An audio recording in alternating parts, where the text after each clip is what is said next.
Hello, everybody. Welcome to another episode of 3 Minute Marketing, where we interview some of the most impressive leaders in growth marketing.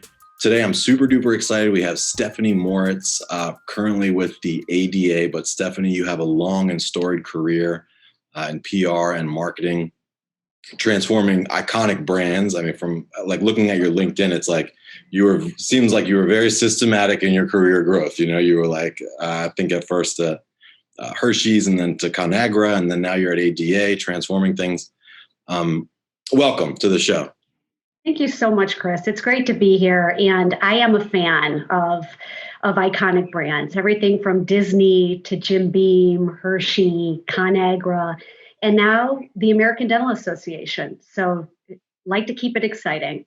And you knew from a very early on that you wanted to be in marketing and you wanted to be at Disney. And that's a cool story in and of itself. But what I would love to talk with you about today is curiosity. So you openly say that it's one of your secrets to success. Talk to us a little bit, and I'll start the timer in just a sec, but talk to us a little bit about curiosity. What does it mean to you, and how can others tap into the power of it? Curiosity, it's not only a mindset, but it's also, I think, a competitive advantage. It's that secret sauce that organizations who are thriving are really built upon.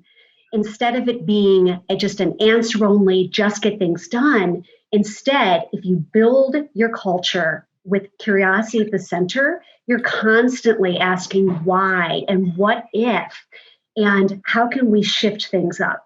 So I think it's a secret for some of the organizations who have really continued to thrive, as well as the organizations who reinvent themselves. 100%. Yeah. And you can think about what you might consider an old stodgy organization that, may be used to a certain way and lack curiosity. I don't know the ADA very well personally, but how would you suggest somebody go about taking kind of a legacy organization and transforming themselves into a curious and emerging growth brand? Chris, now you're speaking my language. The American Dental Association is 161 years old. Wow. And it's the leading healthcare organization for the profession of dentistry. Yeah. So I can tell you that for my time at the ADA, it's been exciting to really interject and I'll say disrupt and flip the culture. Yeah. From we've always done it this way to asking more curious questions. Yeah. So there are a few different things. Number one, design thinking or human-centered insights. As marketers, we so often use this to understand our customers, our external customers. But how often are we really using it to better understand our employees or our internal customers? Mm-hmm. So the first is being able to flip the switch and looking internally. The second is getting everybody involved, from being curious, from questions being part of the meetings that you're in, and really the day-to-day exercise. Yeah. Another part is understanding your team. I'm a big fan of DISC as well as Strength Finders, so that we can really put together inspired teams that can help drive that forward. And then it's never stopping. It's ongoing co-creation and really understanding what's most important in those pain points. So the final thing I'll say, it's asking more beautiful questions. So really thinking about how can we disrupt? How can you ask more questions in the meetings you're in or for a situation? There are just so many ways that you can bring curiosity. By bringing curiosity, you can show up very differently and it can change the outcome completely. I love that, Stephanie. Thank you very much. Well, that is our show for today. Stephanie and I may continue speaking. If so, there will be some links in the show note to the rest of our conversation if you'd like to watch it. Stephanie, where can folks find out more about you or the ADA? Absolutely. Well, you can certainly find me at Twitter. I'm S. Moritz, or you can find me on LinkedIn. I'm Stephanie Kreis Moritz, or please follow the American Dental Association. And remember, be curious. And where will your curiosity take you today? Love that. Okay. I do love that concept of curiosity. And in my world, we are often, much closer to the ground level. Like we're in platform, hands on keyboard, like running search and running social. But I think that I'm a natural curiousness, because when I hear of a new platform, like when TikTok comes out, I'm automatically drawn to it. Whereas some people, like there's some folks that like their Facebook, they think of themselves as Facebook people. And when TikTok comes out, even though it's fundamentally the same, like you have targeting, you have landing pages, you have tracking, that's all the same, they shy away from it. So I'm curious, like, how can you, when you talk about more junior level roles or, up and coming leaders, how can you really program that curiosity into them if it doesn't come very naturally? Yeah, well, a couple things. One, I look at people as kind of three behavioral styles. You and I are the lean in. It's like something new or a challenge, we just go for it.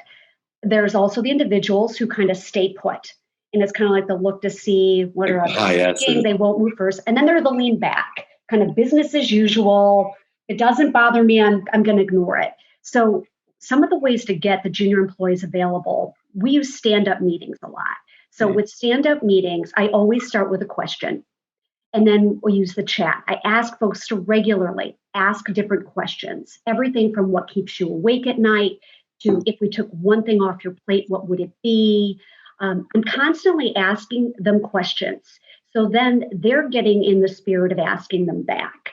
Yeah. So that's one example. So every startup, you sort of start it with a question that you pose to the group. Yep. I really like those two examples. I mean, I would like to know what's keeping my team up at night. Well, and that's the thing, by asking them. And I'll tell you, the kind of cool thing about Zoom right now, which I'm loving, because DISC, I don't know if you're familiar with DISC as a behavior. Familiar. We use it. Awesome. I'm high D. I'm high I, high D. I could totally guess it. Well, and so am I. So as D's and I's, we think out loud, we answer right away. C's don't. Often they won't speak in a meeting, or maybe they'll be the last to speak. So what you can do is have them use the chat on Zoom. So they don't even have to say anything. They can enter it in there. Mm-hmm. So it's finding a few different ways, or it's sharing the question in advance for your C's and S's who want to think about it and process it before they come to your meeting. So that's how I use both. Yeah. But you'll be surprised at just what people share. I would love to share with the audience, like some of the two questions that you shared as an example were brilliant. Do you have like 10 questions that you rotate through, or do you come up with new questions all the time? New questions all the time, but I do have a whole bunch of questions just based on the situation. Like one of my other favorite ones is, what are you thinking that you're not saying? That's the best. Uh-huh. And it takes people out of whatever thing that they're doing. Yeah. And it's fun to see what they come back with. Yeah. So by asking those disruptive questions, you're going to get so much more than, oh yeah, here's my status update. Yep, I did this or that. Or in the world of search, if we're dealing with a project, I bring up different personas or audiences. Yeah. So, all right, so let's say, it's a different customer, different persona. What are they searching for? Or what are they asking? So by trying to shake it up, it gets people out of their complacency. 100%. Tell me about some of your other routines and rituals. So you have this daily stand-up, which you start off with this very insightful question. And I guess, some high D's or high I's will just blurt out and others will write in the chat, which is interesting. What are some other rituals that you do either as a group or individually that you find help to develop emerging leaders? Yeah, it's a combination. So I also am a big fan of sharing and posting different articles, but post them with a question. So if you share something, it's not just, hey, we saw this run on competitor XYZ. You ask something, because by doing that and modeling it, it starts to get people to think about it. Yeah. Or anytime they go to a conference, I'm always asking for, all right, what are you going to apply when you come back? And I ask them to teach us. What are the big questions that this raised for you, and what will you do differently? I also do regular polls and surveys to better understand where's their head at. And they're not long, because that's bad. It's just, it's kind of like Net Promoter. You ask 3 questions. So here you kind of take that, you ask a few questions. Mm-hmm. Another one is I get people out of the office. Now it would be virtual. So, for example, I believe that customer insights, it's everybody in the organization's responsibility. Mhm. So, from the C suite all the way down. So, it's again encouraging them, and we set up time where we take them out and have them ask different questions so that they're constantly on their toes. Yep. And then I also have, I'll be honest, I have my junior staff, they run meetings. I have them take the stand-ups or they'll take the division meeting. And Yeah. then they're in charge of the different questions or the case studies. Really? As well as we have like on Fridays, once a month, we have these innovation sessions where literally we crowdsource and we get a problem to solve. And then Yeah. we invite whoever can show up, we'll answer it. Or last thing, we do idea storms a lot, where we'll put it in the chat, we'll put out a problem, and we'll say go. And Yeah. then throughout the day, people can ask and answer different questions. 100%. I have so many questions for you. But I am curious, how do you guys use DISC? Do you use it like pre-hiring or post-hiring or both? Yeah, I've used it throughout. It's one of my things that I love. I think it's so magical. So combination. Now the ADA, usually it depends. Depending on the hire, we'll do it sometimes before. I prefer that, but we definitely do it after. And then we not only do it individually, but then we also have it set up and we have a database by the team, because then I'm able to help assemble different teams. Or, for example, there was one woman when I got to the ADA who led, we'll say, part of her job was digital. When I got to know her, I got to know her style, her strength finders. It was clear to me she should be leading our research. So I completely changed her job spec. She's thriving. Wow. Because it fits with her natural C was, let me think about it, let me poke holes in it. Kind of hard if you're the digital person who's trying to get people to advance, if you're always bringing what won't work. But with her, she showed up differently and she has a whole new career now. That's awesome. That's super cool.